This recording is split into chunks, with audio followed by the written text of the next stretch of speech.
I feel like the end result of anything you do in life, the end result is something that is a culmination of a choice. That's not just one choice, but a choice that's made every day. Like if you want to be sober for 30 years, sure, you made the initial choice to be sober, but you have to wake up every single morning and make that choice that you're going to be sober. Mm-hmm. If you want to be Steph Curry and you want to be the greatest shooter of all time, you've got to wake up every morning and make that choice that you are going to be the greatest shooter of all time. If you're going to generate a tremendous amount of wealth like Elon Musk, it's not like he just woke up one day, he's like, I'm going to be the richest man in the world. And that $700 billion just showed up in his bank account. He made a choice each and every day that he was going to work towards.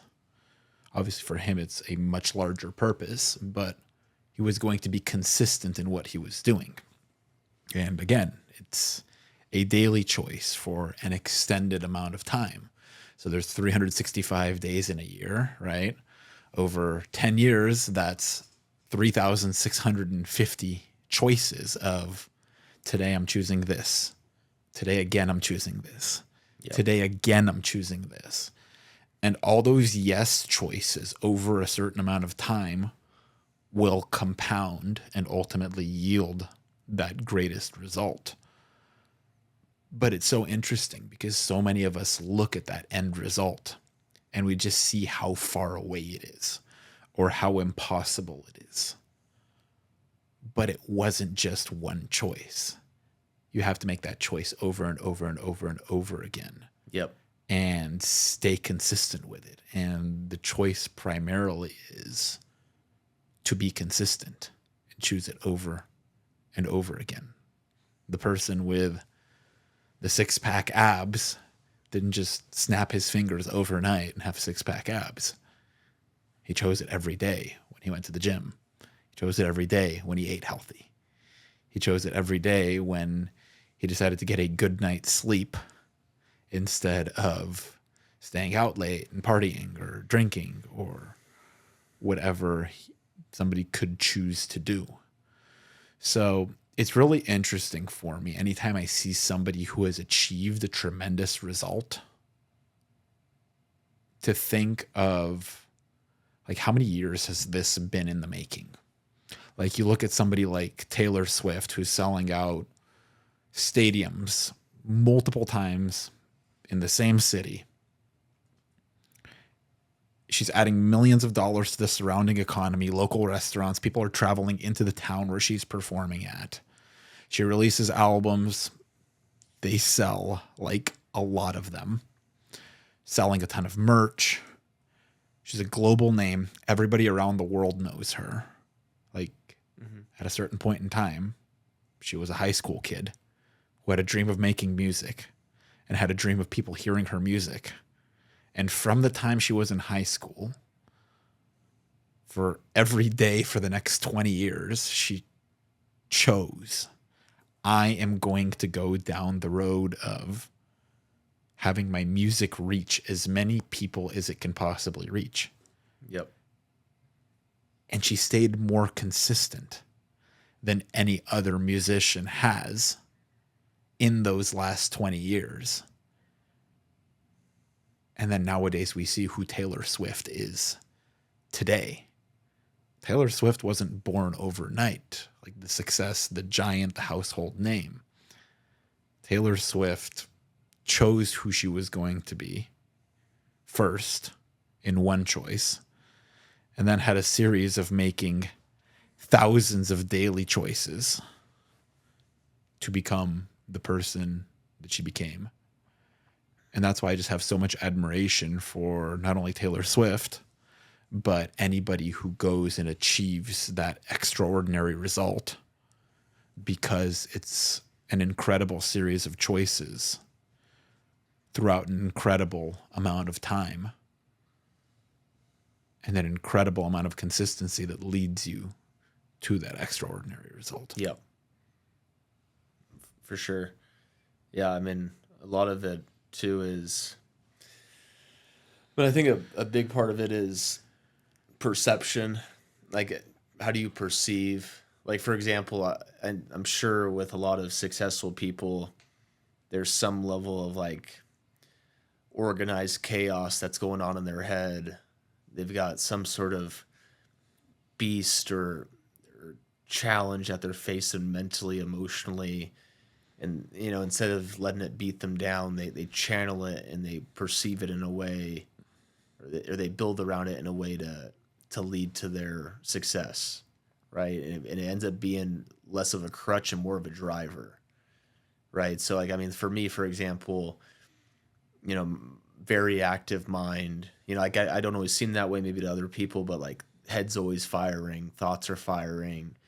It's easy for me to get on edge pretty quick, but I can look at it two ways. I can look at it as one, gosh, dude, like that's so much emotional regulation that's going to take, and just got just it's a little bit of an annoyance. Or on the flip side of it, I can look at it and be like, okay, dude, you've got all this stuff that you can use to provide like more energy and more of a driver towards whatever purpose that it is that I'm working towards. So like at the office, it's towards work with clients, building relationships, all the above. Because I got that driver of like organized chaos in my head, where it's hard for me to just sit still and like have complete peace of mind.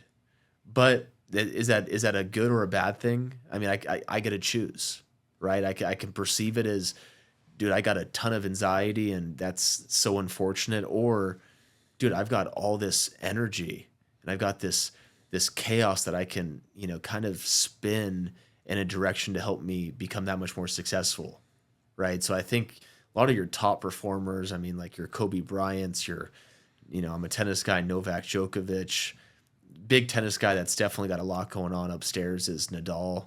I mean, like all the little, the guy can't step on a line when he's walking on the court. He's like lifting his, he's like adjusting his underwear before every return.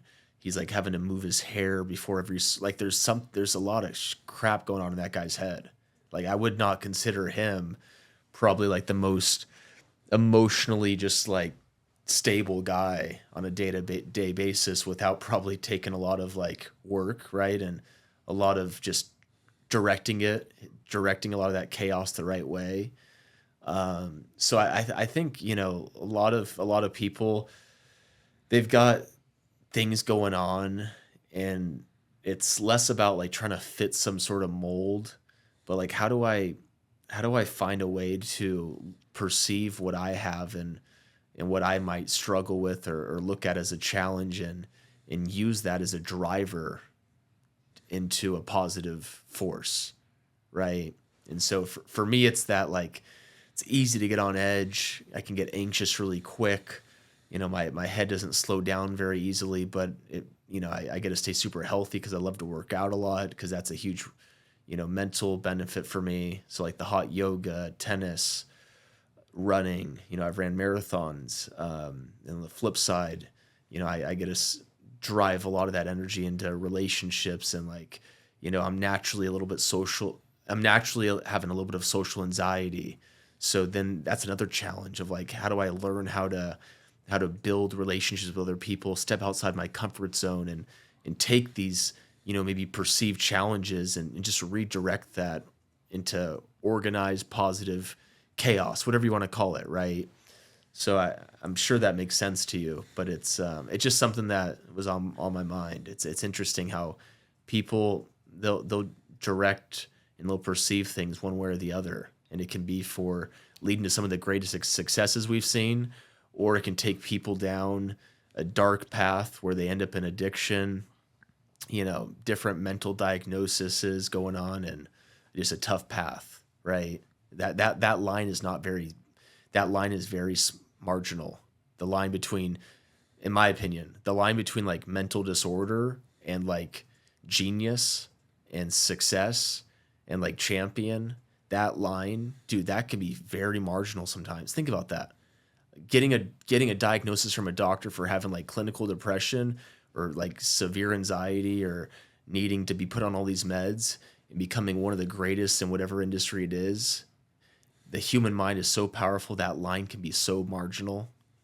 And it's a fine, there's a few events that might play out in our life that make the difference between an Elon Musk and a guy that's maybe ends up in a psych ward and needing to be put on meds because he just can't control himself.